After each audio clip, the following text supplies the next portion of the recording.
একটি আদর্শ খামারের পরিচালনা বাজেট প্রণয়ন করো। আমরা এই পরিচালনা বাজেট প্রণয়নের জন্য কিছু নমুনা ছক দেব। সেই নমুনা ছক অনুযায়ী লিখলে মোটামুটি আমাদের একটা ফার্মের কোনো একটা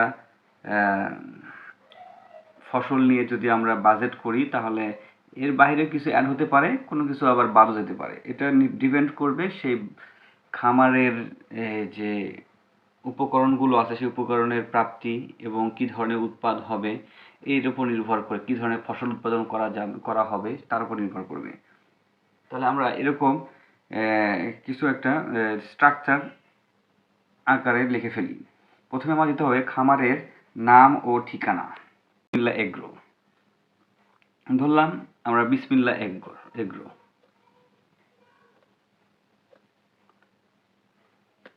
বিসমিল্লাহ এগ্রো লিমিটেড বা পিএলসি যেটা হোক।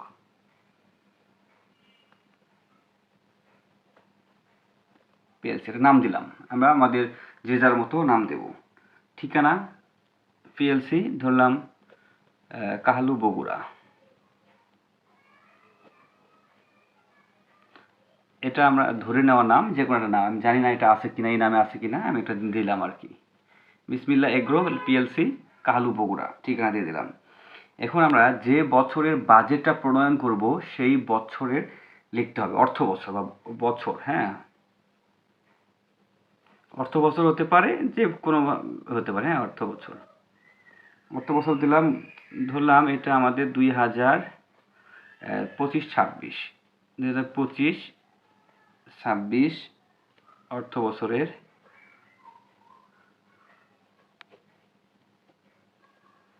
বছরের স্বল্প মেয়াদী আনুমানিক বাজেট।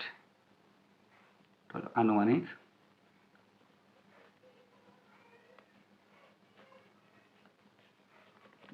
বাজেট আমরা বাজেটটা করবো এইভাবে, বছরব্যাপী করতে হবে, এক বছর অন্তর। হ্যাঁ, ধরলাম 1 থেকে 1 জানুয়ারি থেকে, অর্থাৎ 2025 সালের 1 জানুয়ারি থেকে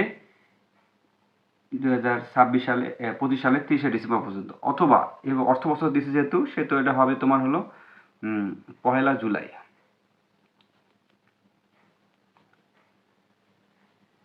জুলাই 2025 থেকে 30 জুন 2026 পর্যন্ত, এই এক বছরের। এটা অর্থ বছর, আমাদের বাংলাদেশের অর্থ বছর অনুসারে আমি এটার একটা বাজেট প্রণয়ন করলাম। এরপর আমরা যে বাজেটটা করব, বাজেটের খরচকে 2 ভাগে ভাগ করব। কি ধরনের? 2 ধরনের হবে। একটা হলো ফিক্সড ব্যয়, বা যাকে বলা হচ্ছে এটা কোনো পরিবর্তন করা যায় না এই ধরনের ব্যয়। আরেকটা ব্যয় হলো পরিবর্তনশীল, যেটা সময়ের সাথে সাথে পরিবর্তন হয়। আর এই ধরনের দুইটা আমরা ব্যয়কে একসাথে লিখব। তাহলে আমরা ছকটা করে ফেলি, খরচের খাতগুলো লিখব। তো আমরা খরচের খাতকে প্রথম 2 ভাগে ভাগ করতে পারি। 1 নম্বর খাত হলো যাকে বলি আমরা নির্ধারিত ব্যয়।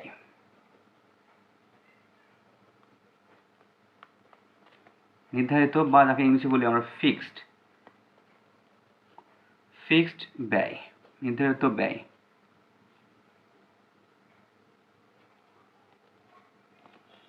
ব্যয়ের বিবরণ। এখন আমাদের দেখতে হবে এই ব্যয়ের খাতগুলো কি কি, সেগুলো আমাদের লিখতে হবে, একটা ছক আকারে লিখতে হবে। সেই ছক আকারে লিখলে আমাদের হিসাব করার সুবিধা হবে। ব্যয়ের বিবরণীতে আমরা একটা ছক করে নেব এরকম। ছকের এখানে থাকবে ক্রমিক নম্বর বা ক্রমণ। এখানে থাকলো খরচের খাত বা ব্যয়ের খাত। হ্যাঁ, যেটাই লিখি না কেন, ব্যয়ের খাত অথবা খরচের খাত।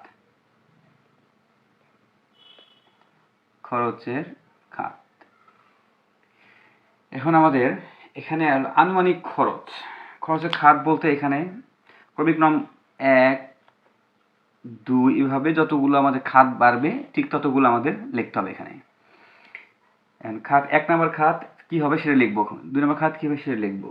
এখন এই খাতে আমাদের গত বছরে কত ছিল বা যে বছর হবে বাজেট প্রণয়ন করছি আমরা সেই বছরে কত হবে সেটা লিখতে হবে।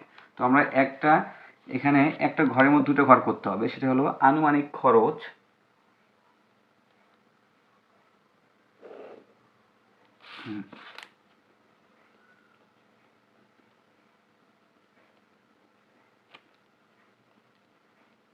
আনুমানিক খরচ এটাতে আবার আমার 2টা ভাগ করতে হবে। সেটা হলো একটা হলো তোমার চলতি বছর, মানে যে বছর রানিং আছে খামারটা সেখানকার চলতি বছর, মানে এই বছরের আনুমানিক খরচ, এবং হলো প্রস্তাবিত বছর, অর্থাৎ যে বছরে আমাদের এই বাজেটটা তৈরি করতে চাই বা বছরের জন্য আমরা বাজেট তৈরি করছি সেই বছর, সেটা লিখবো আমরা হলো প্রস্তাবিত বছর। এখানে প্রস্তাবিত বছর বলতে বোঝাচ্ছে এখানে 25-26 অর্থ বছর বা 2026 সালের জন্য যদি আমরা বলি, হ্যাঁ সহজ করে বলি, আমরা আগামী বছর মনে করে এই অর্থ বছর যদি না লিখে আমরা লিখবো সন, বা যে সময়ের জন্য আমাদের এই ইয়েটা বাজেটটা করতেছি, ধরলাম 2026 সালের জন্য, 2026 সালের জন্য, অর্থাৎ জানুয়ারি থেকে একদম ডিসেম্বর পর্যন্ত আমরা এই বাজেটটা প্রণয়ন করছি। তো আমরা এই বছর অর্থাৎ 25 সালে যে খরচগুলো হচ্ছে এই খাতগুলোতে, সেই খাতগুলো এখানে লিখবো, আর সামনের বছর কত হবে সেটা একটা লিখবো। আর লাস্টের পেজে লাস্টের কলামে সেটা হলো এই যে আনুমানিক খরচটা যদি আমার চলতি বছর থেকে প্রস্তাবিত বছরের যদি এই খরচটা 10% বেড়ে যায় তার কারণ সেখানে লিখতে হবে এখানে প্রস্তাবিত বছরের খরচ যদি চলতি বছরের খরচ হতে 10% কি পায়, বৃদ্ধি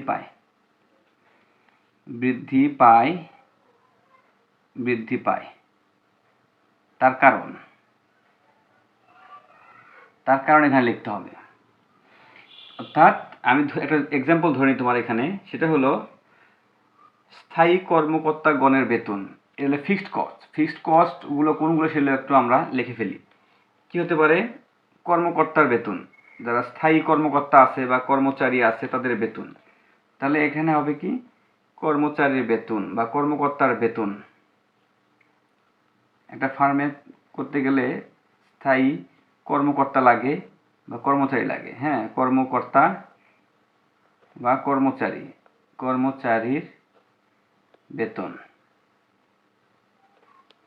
এটা চলতি বছরে ধরলাম আমরা 1 বছরের জন্য যে ফসলটা উৎপাদন করব সেই ফসলে এই বছর আমাদের খরচ আনুমানিক ধরলাম একটা কয় একরের জন্য বা কয় হেক্টরের জন্য, ধরলাম 1 হেক্টর ধরি বা 1 একর ধরি। 1 একর মানে হলো 100 শতক, অর্থাৎ প্রায় 3 বিঘার কাছাকাছি, হ্যাঁ 3 বিঘার মতো 1 একর, বা যাকে বলা হচ্ছে 100%। এই 100% তোমার হলো এই ফার্মের আয়তন। গত বছর স্থায়ী কর্মচারী বেতন দিয়েছিলাম, সাপোজ ধরে নাও আনুমানিক খরচ কত, 1,24,000। প্রস্তাবিত বছর কত হবে, ধরলাম আরো 1,000 করে বাড়াই দিলাম, তাহলে কত হবে, এই 1,26,000 ধরলাম, 1,26,000। এরপর আছে কিছু কর্মচারী বা শ্রমিক থাকে, আমি সবগুলো খাত লিখলাম না, সবগুলো খাত তোমাদের বইয়ের ইয়েতে আছে, আমি জাস্ট একটা দুটো করে দেখে তোমাদের বোঝানোর চেষ্টা করছি যে এটা এভাবে দিবা আর কি, হ্যাঁ। আর এটা কি আমাদের 10%-এর বেশি বেড়ে গেছে, এই 1,24,000 টাকার 10% হয় কত, 1 একক দশক শতক হাজার, 1,200 বাড়ছে, অর্থাৎ এখানে 2,000 টাকা বাড়ছে। অর্থাৎ এই চলতি বছরের যে হিসাব তার থেকে প্রস্তাবিত সামনের বছরে হিসাবে তোমার মনে করো যে একক দশক শতক হাজার 12,000 টাকা বাড়ে নাই, সেই জন্য আমরা এখানে দেওয়ার দরকার 10% বাড়ছে কি না 10% বাড়ে নাই, অর্থাৎ মাত্র 2,000 টাকা বাড়ছে, তো এই জন্য এটার কারণ আমরা দেবো না, কারণ হলো এখানে 10% বাড়ে নাই, লেখার দরকার নেই। এরপর মনে করো কি কি হতে পারে, খরচ থাকতে পারে এরকম, সেটা হলো তোমার শ্রমিকের দুই একজন শ্রমিক লাগছে, আমাদের শ্রমিকের সংখ্যা লাগছে, সেই শ্রমিকের একটা বেতন দিতে হবে, শ্রমিকের বেতন ধরলাম 5,000 টাকা যদি মাসও দাও একটা শ্রমিককে, বা 6,000 টাকা যদি শ্রমিককে বেতন দাও, তাহলে 6 গুণন 12, 6 12 72,000, এটা মনে করো যে আমরা 72,000 টাকা এই শ্রমিক লাগছে এক বছরে আর কি, হ্যাঁ 72,000 টাকার শ্রমিক লাগছে। এর পরবর্তী হয়তো আরো বেশি লাগবে, সেটা আমরা 75,000 টাকা দিলাম সাপোজ, হ্যাঁ 75,000 টাকা দিলাম। তাহলে 72,000 টাকার 10% তোমার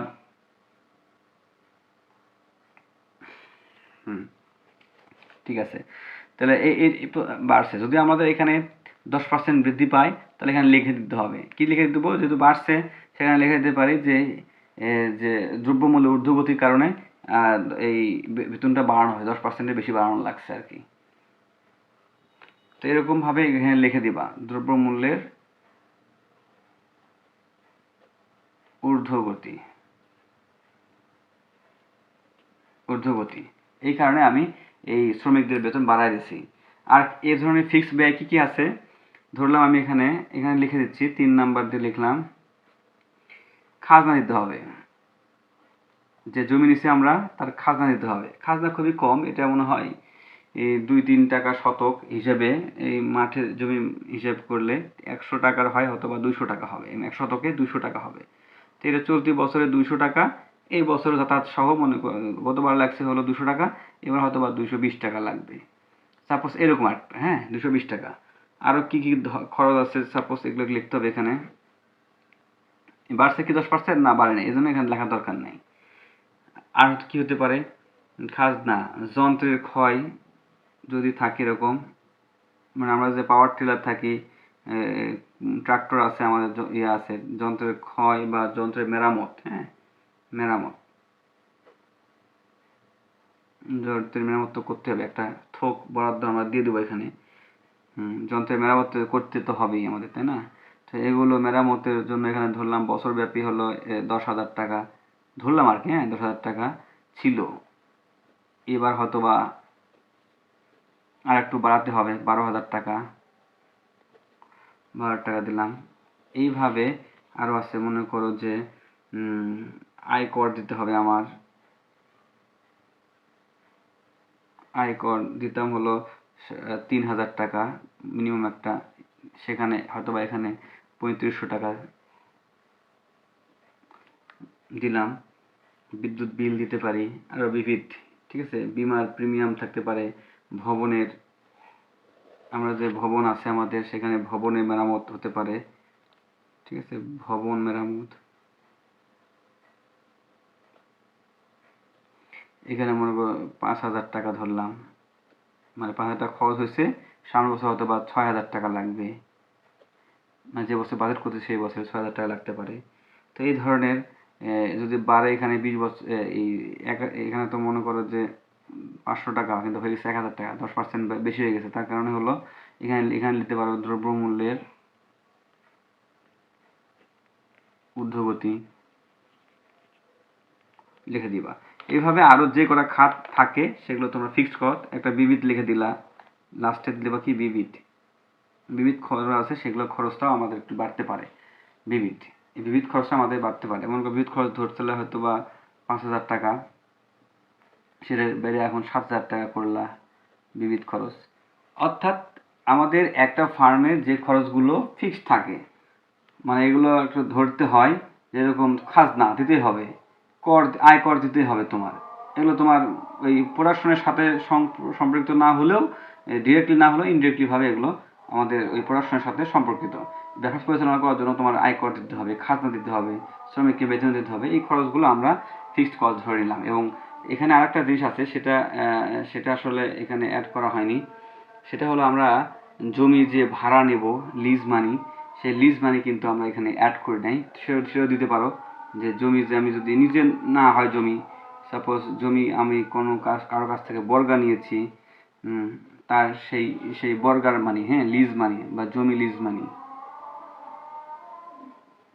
লিজ লিজ জমি লিজ মনে করো যে 3 বিঘা, তো 12 আমাদের ওদিকে 10,000 টাকা বিঘা, তাহলে 3 10 30,000 টাকা ধরলাম ছিল গতবার, হ্যাঁ, এবার একটু বাড়বে, ধরলাম 12,000 টাকা করে, তাহলে 12,000 টাকা করে হলে 3 বিঘায় হলো 3 36,000 টাকা, এখানে 36,000 টাকা আমাদের বেড়ে গেছে। এখানেও দিতে পারো যে জমির মূল্য বৃদ্ধি পাওয়া কারণটা হলো কি, জমির মূল্য কি পাওয়া, জমির লিজ মানি, হ্যাঁ, জমির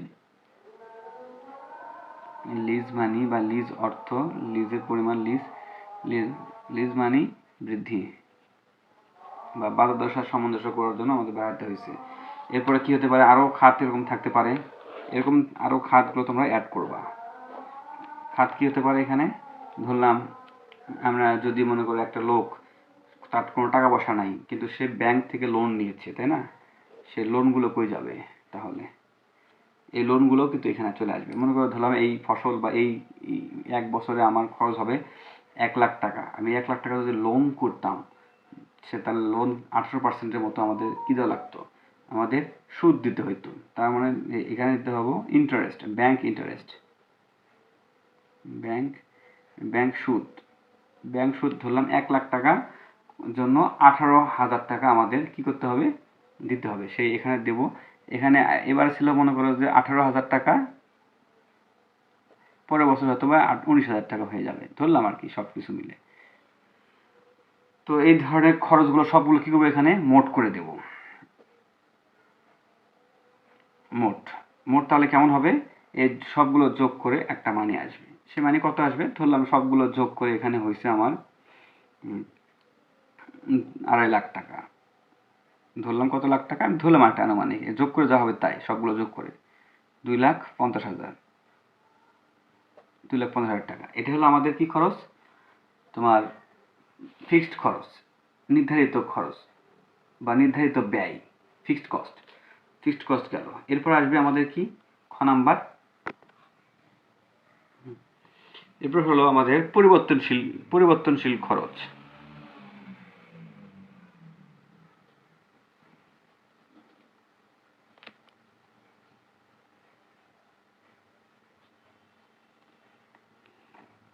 যাকে বলা হচ্ছে আমাদের ভ্যারিয়েবল কস্ট, ভ্যারিয়েবল কস্ট। আচ্ছা, এই খরচের খাতগুলো কি আমরা লিখবো আগের মতোই, আগের ছকটাই করে ফেলবো। আমি একদম এক্স্যাক্টলি করতে পারছি না, সময় সংকলন হবে না। খাত, আনুমানিক খরচ, ওকে, এখানে আমরা ক্রমিক নম্বর দেব, এখানে দেব হলো খাতগুলো, হ্যাঁ, খরচের খাতগুলো লিখতে হবে, হ্যাঁ, বা ব্যয়ের খাত, আনুমানিক খরচ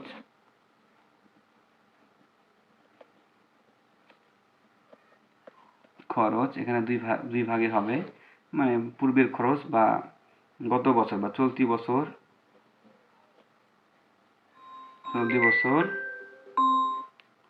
আর এখানে হবে প্রস্তাবিত বছর, একই ছক। আর এখানে লিখতে হবে আমাদের, যদি ওই চলতি বছর প্রস্তাবিত খরচ যদি আমার চলতি বছর থেকে 10% বেশি হয়, তার কারণ 10% খরচ বেশি হলে তার কারণ। ওকে, আমরা খাতগুলো লিখি। আমাদের পরিবর্তনশীল যে খরচগুলো কি কি, 1 নাম্বার ধরলাম, আমাদের মনে করো ধান উৎপাদন করব, যেগুলো একটা ফসল ধরে নিতে হবে, ধান হোক, কলা হোক, যেটাই হোক নিতে হবে। আদা ধান, আমরা 3 বার ধান করব যেহেতু, তাহলে ধান অথবা গম করতে পারি আমরা, অথবা পাট করতে পারি, যেটাই হোক, ধান, গম, পাট যদি আমরা করি, সেক্ষেত্রে আমাদের এই কিছু পরিবর্তনশীল খরচ আছে। যেরকম মনে করো আমাদের প্রথমে কি লাগবে, বীজ লাগবে অথবা চারা লাগবে, বা যদি এই কলমের লেবু বাগান করি তাহলে এটা কলম লাগবে, যেটা যেটা প্রযোজ্য হবে। বীজ ধরলাম, বীজ অথবা চারা ধরলাম, বীজ আর চারা বাবদ আমাদের গত বছর লাগছিল মনে করো যে বীজ এবং চারা বাবদ গত বছর লাগছিল পুরো বছরের জন্য লাগছিল 40,000, ধরলাম এটা, হ্যাঁ 40,000। সামনে বছর ধরলাম আর 45 আর 5,000 টাকা বাড়ায় দেবো। যদি 10% বেশি হয় তাহলে আমরা সেই হিসেবে, যদি 10% বেশি হয় তাহলে সেটা লিখে দেবো এখানে যে বীজের দাম বাড়তি বা বীজের বাড়তি দাম হওয়ার কারণে এটা হইল। ওকে, বীজ গেল। এরপর কি লাগে আমাদের, কমিউন নাম্বার 2 দেবো সার, দেবো সার দিতে পারি। সার, সার গত বছর এই এই বছর আমরা সার পুরো বছরের জন্য আমার লাগছে ধরলাম 80,000 টাকা, 80,000 টাকা। এবার হয়তো বা লাগবে, হয়তো এটা এবার 80 না হলেও 81,000 টাকা দিলাম, 81,000 টাকা। তারপরে কীটনাশক, কীটনাশক লাগবে। এই সারের মধ্যে কিন্তু জৈব অজৈব সব সার নিলাম। সার হলো রাসায়নিক সার নিচ্ছি, আবার জৈব সারগুলো নিচ্ছি। রাসায়নিক প্লাস জৈব লিখে দিলাম, হ্যাঁ এটা আমাদের নিজেদের মতো করে লিখতে পারবো। কীটনাশক, কীটনাশক আমার ধরো সাপোজ এই 3 সিজনের জন্য হয়তোবা 25,000 টাকা লাগছে। এবার হয়তোবা আর একটু বাড়াই দিলাম, 37,000 টাকা করে দিলাম। আর আর কি লাগতে পারে আমার এখানে, শ্রমিক লাগতে পারে, তাই না? শ্রমিক, শ্রমিক ওটা ছিল স্থায়ী শ্রমিক, এখানে অস্থায়ী শ্রমিক। মনে করো আমাদের বিভিন্ন সময় আমাদের বিভিন্ন জন লাগছে, যেগুলো হায়ার করা লাগছে, হ্যাঁ এখানে মনে করো একটা দিয়ে দিলাম, ধরলাম 25,000 টাকা লাগছে আমার। এবার এখন লাগতে পারে হয়তো বা 26,000 টাকা। আর কি হতে পারে আমাদের 5 নাম্বার, বিবিধ নামে একটা খাত তৈরি করে দিলাম, বিবিধ, কারণ এখানেও একটা থোক রাখতে হবে টাকা। বিবিধে আমরা গত বছর রাখছিলাম বা এই বছর রাখছিলাম 10,000 টাকা, এবার হয়তো একটু 2,000 টাকা বাড়ায় দিলাম। এই টাকা আমার এক্সট্রা থাকলো যদি কোনো সময় আপৎকালীন লাগে সেজন্য। তাহলে এখানে আমাদের একটা কি করতে হবে, মোট খরচ লিখতে হবে এখানে। মোট মোট কত হবে, এই কর সবগুলো যোগ করতে হবে আমাদের। যোগ করে কত হবে, যোগ করে আনুমানিক ধরলাম এখানে 45-এর 80, 100, তাহলে এখানে প্রায় 1.5 লাখ, 1.5 লাখ আর 2 লাখ ধরলাম, এখানে 2 লাখ টাকা ধরলাম, বা এই সবগুলো যোগ করে আমাদের যা হলো 2 লাখ টাকা হইলো, 2 লাখ টাকা। তাহলে আমাদের মোট খরচ কত হইল, মানে আমার দুইটা ব্যয়, মোট খরচটা কি হলো, এটা হলো ফিক্সড কস্ট, বা যেটাকে আমরা বললাম একটু আগে নির্ধারিত খরচ,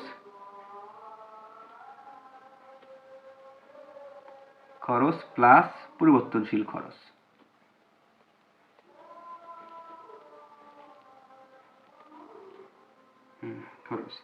আরো মনে হয় কিছু বাদ পড়ে গেছে এখানে, হ্যাঁ তোমরা দিয়ে দিও। সেটা হলো জমি চাষ করার জন্য, চাষ করার জন্য যে আমরা নিছি, চাষ বিবিধের মধ্যে এখানে চাষ দিয়ে দিও, চাষ খরচ বা এর কিছু দিয়ে দিও, হ্যাঁ চাষ খরচ, হ্যাঁ এগুলো দিতে হবে, যা যা মনে পড়ে দিয়ে দিবা। তাহলে আমাদের নির্ধারিত খরচ ছিল কত পাইছিলাম ওখানে, এই পাশে পাইছিলাম তোমার এই 2,50,000, ফিক্সড কস্ট ছিল 2,50,000, প্লাস পরিবর্তনশীল খরচ ছিল 2 লাখ টাকা, 2 লাখ টাকা, ঠিক আছে। এখন এই 2.5 লাখ এবং 2 লাখ মিলে কত হয়েছে আমাদের, ধরলাম 4.5 লাখ, 4,50,000। তাহলে আমাদের মোট এই খরচটা আমরা পাইলাম। কি কি শস্য লাগাইছি এখানে আমরা, 2বার ধান লাগাইছি, একবার হয়তোবা পাট লাগাইছি, অথবা 2বার ধান লাগাইছি, একবার সরিষা লাগাইছি, ঠিক আছে। ধরলাম আমরা 2বার ধান, এই 2বার ধান আর একবার সরিষা, একটা বড় করছি, একটা আমন করছি, আর একটা হলো আমরা সরিষা লাগাইছি। ওকে, তাহলে আমাদের খরচ তো গেল এটা। এখন আমাদের দেখতে হবে আমাদের কত টাকা আসবে, আয় আসবে কত, ঠিক আছে, আয়। এখন আয়ের ক্ষেত্রে আমাদের একটু খেয়াল রাখতে হবে, সেটা হলো এই প্রোডাক্টগুলো কি কি, মানে কি কি আমাদের উৎপাদ হয়েছে এখানে, হ্যাঁ, মোট আয়ের বিবরণ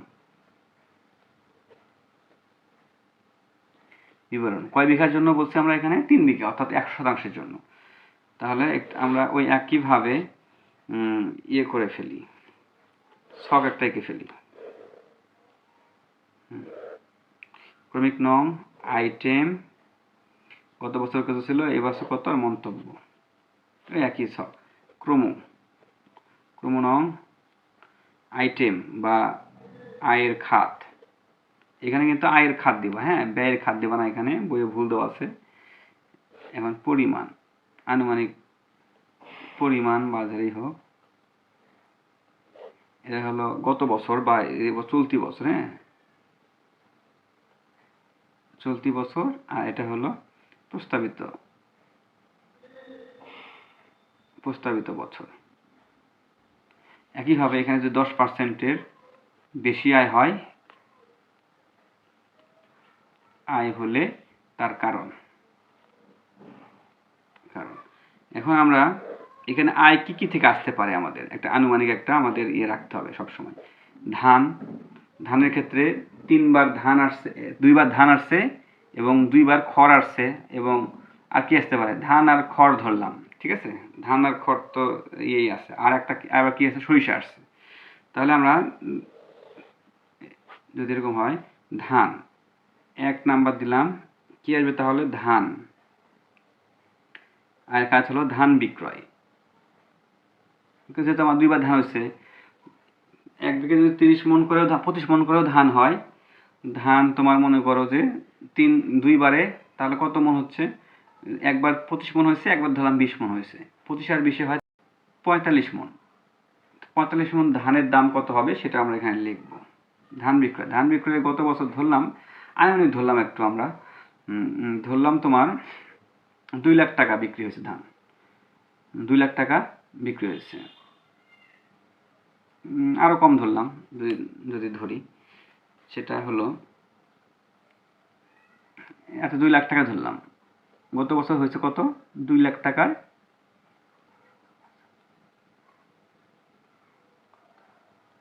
2 লক্ষ টাকা। তাহলে এই সামনের বছর কত হতে পারে, আর একটু ভালোভাবে আমরা যদি ধান চাষ করি, তাহলে সেক্ষেত্রে হতে পারে আমাদের 2,20,000 ধরলাম, 20,000 টাকা। এখন ধান গেল, ধানের সাথে কি বিক্রি হতে পারে, ধান বিক্রি পেলাম এইটা, ধানের সাথে ধানের খড়গুলো ছিল, তাই না, ধানের খড়, ধান 2বার করছি, খড় এখন বিক্রি হতে পারে কত, এই 3 বিঘার থেকে মনে করো যে ধরলাম 10,000 টাকা যদি বিঘা খড় বিক্রি করি, তাহলে 3 বিঘা দিলে 30,000 টাকা, পরের বার 30,000 টাকা, তাহলে 60,000 টাকা খড় বিক্রি করলাম। গত বছর করছি আমরা 60,000 টাকা, এবার হয়তো আমরা 65,000 টাকা বিক্রি করতে পারবো, 65,000 টাকা বিক্রি করতে পারবো, যেহেতু খড়ের দাম বেশি, বৃষ্টি বেশি হয়েছে, খড় পচে গেছে, খড় আনতে পারে না, এই জন্য বেশি। যদি বেশি হয় তাহলে এখানে লিখতে হবে যে খড় এইভাবে মৌসুমে খড় পচে যাওয়ার কারণে আমার খড়ের দাম এবার বৃদ্ধি পাইছে। এবার বন্যা হওয়ার কারণে ধানের দাম 10% বেশি, এবার তো আমার তাই হয়েছে। আমি প্রথমে বিক্রি করছি ধান 1240 টাকা, 50 টাকা মণ, এবার এখন বর্তমান চলতেছে 1720 এরকম। তাহলে এই যে প্রায় 60% বেড়ে গেছে দাম, তাই না, তো এই ধরনের মাঝে মাঝে হয়, ধানের দাম কিন্তু আরো বাড়তে পারে। এরপর সরিষা আমরা যদি সরিষা কি কি বিক্রি করতে পারি আমরা, সরিষার গাছের যে বা সরিষার খোসাগুলো আছে সেগুলো, আর সরিষা, তাহলে এখানে ধরলাম সরিষা মনে করো 3 বিঘা করেছিলাম, 3 বিঘাতে মনে করো যে 5 মণ করে হলো, 3 5 15 মণ, 15 মণ হলো আমার কি পাইছে, সরিষা। এবার বিক্রি করলাম, যদি 4,000 টাকাও বিক্রি হয়, 15 মণের বেশি হয় সাধারণত, ধরলাম 15 মণ, 4,000 টাকা করে হয়, 4 15 60, অর্থাৎ 60,000 টাকা আমরা গতবার বা এবার বিক্রি করব, কিন্তু সামনের বছর বিক্রি করতে পারি আরও কত, আর দাম হতো বা আরও একটু উৎপাদন আমরা যদি ইয়ে করে নিই তাহলে একটু বাড়তে পারে। সেক্ষেত্রে আমাদের দাম আসতে পারে হয়তো বা ৬২,০০০ টাকা। ৬২,০০০ টাকা যদি থাকে, যদি গতবার থেকে 10% বেশি হয় এটা, তাহলে আমার কারণটা এখানে লিখে দিব। আর কি হতে পারে, সরিষার সাথে সরিষার ডালপালা বা খড়গুলো বিক্রি হতে পারে, তাই না? খড়েরও দাম আছে, এইভাবে দিবা। দিতে বলো সরিষার ডাটা ধরলাম, একটা থোক হিসেবে ধরলাম তোমার 3 বিঘার জমি, তো 3 বিঘাতে 12,০০০ টাকা বা 15,০০০ টাকা ধরলাম, 15,০০০ টাকা বিক্রি করছিলাম। এবার বিক্রি হচ্ছে কত? এবার মনে করো যে 20,০০০ টাকা বিক্রি হবে, আনুমানিক একটা আমি ধরে নিলাম। তাহলে যদি বেশি হয় তাহলে লিখে দিব যে বন্যা হওয়ার কারণে এই জ্বালানির এই খড়ির দামগুলো বৃদ্ধি পেয়েছে। এখন মোট কত হবে সেটা যোগ করতে হবে। এখন যোগ করে মোট আয়টা আমাদের কত ধরলাম এখানে, প্রায়, এটা বেশি হতে পারে কম হতে পারে। যদি কম হয় তাহলে আমাদের লস হবে, আর যদি বেশি হয় তাহলে লাভ হবে। আমি এখানে আনুমানিক ধরছি, তো এগুলো আনুমানিক ধরছি, তোমরা একটু রিলেটিভ ধরে ফেলো। তিন বিঘা জমির জন্য যেটুকু লাগে, যেরকম 20-40,000 টাকা এত লাগবে না, কারণ 3 বিঘাতে যদি আমি এই এই 3 বিঘাতে যদি আমি ইয়ে করি, ধান করি দুইবার, আর হলো এই সরিষা করি একবার। সরিষা মনে করি 1 বিঘাতে 1 কেজি, 1 কেজির দাম কত হতে পারে? 150 টাকা, 200 টাকা হতে পারে, 600 টাকা, 40,000 টাকা। মানে এগুলো সব আমরা বেশি করে ধরেছি, সে যার কারণে এরকম হয়েছে, মানে 4.5 লাখ টাকা আমার খরচ আসছে। কিন্তু সেই হিসেবে উৎপাদন আমাদের হয়তো বা এখানে যদি একজ্যাক্ট ধরি তাহলে কম হবে। তো এদিকে আমাদের এই হিসেব করে একটু বসাতে হবে, তাহলে আমাদের এই খরচটা একটু মিনিমাম আসবে, তাহলে আমাদের লাভ দেখা যাবে। আসলে লাভ হবে, অবশ্যই লাভ হবে, সেটা আমাদের ইয়ার উপর নির্ভর করবে, কিভাবে আমরা ম্যানেজ করছি, কিভাবে কাজ করছি তার উপর। ধরলাম এই টোটাল যোগ করে ধরলাম, মনে করো যে 4,70,000 ধরলাম আর কি, হ্যাঁ, 4,70,000 মোট আয় হইল ধরে নিলাম, অথবা 5 লাখ ধরে নিলাম। এগুলো যোগ করে যা আসবে তাই এখানে ধরলাম, এখানে যোগ করে তোমার মনে করো 4,70,000 টাকা আমার এখানে আসছে। তাহলে আমরা কাজ করি, এই যে মোট যে ব্যয় ছিল আর মোট আয়, এটার মধ্যে পার্থক্যটা আমাদের বের করতে হবে। তাহলে আমাদের আসলে আয়টা কেমন হইল। এখন প্রকৃত আয় বা যাকে বলতেছি আমরা নেট প্রফিট সমান কি লেখা যায়? এটা ইকুয়াল টু, আগে কি করব, আয় থেকে, ওই যে আগে যে আমরা আয় পাইলাম, মোট আয় বিয়োগ মোট ব্যয়। তাহলে মোট আয় আসছিল আমার কত? 4,70,000 টাকা বিয়োগ মোট আয় কত ছিল? 4,50,000 টাকা। তাহলে আমাদের এটা 4,70,000 থেকে 4,50,000 বিয়োগ দিলে আমাদের থাকে 20,000। এই 20,000 টাকা আমার আসলে আয় হয়েছে বা লাভ হয়েছে, আমার লভ্যাংশ। অর্থাৎ আমরা আয় থেকে ব্যয় বাদে যা থাকবে, যদি বেশি হয় আমাদের আয় বেশি হয় তাহলে আমাদের লাভ হয়েছে, যদি ব্যয় বেশি হয় তাহলে আমাদের লস হয়েছে, এটাকে আবার ইয়ে করতে হবে। আশা করি তোমরা বুঝে গেছো, এইভাবে স্টেপ বাই স্টেপ তোমরা সবগুলো করে এখানে এ পর্যন্ত আনবা, এটাই তোমাদের কাজ থাকবে।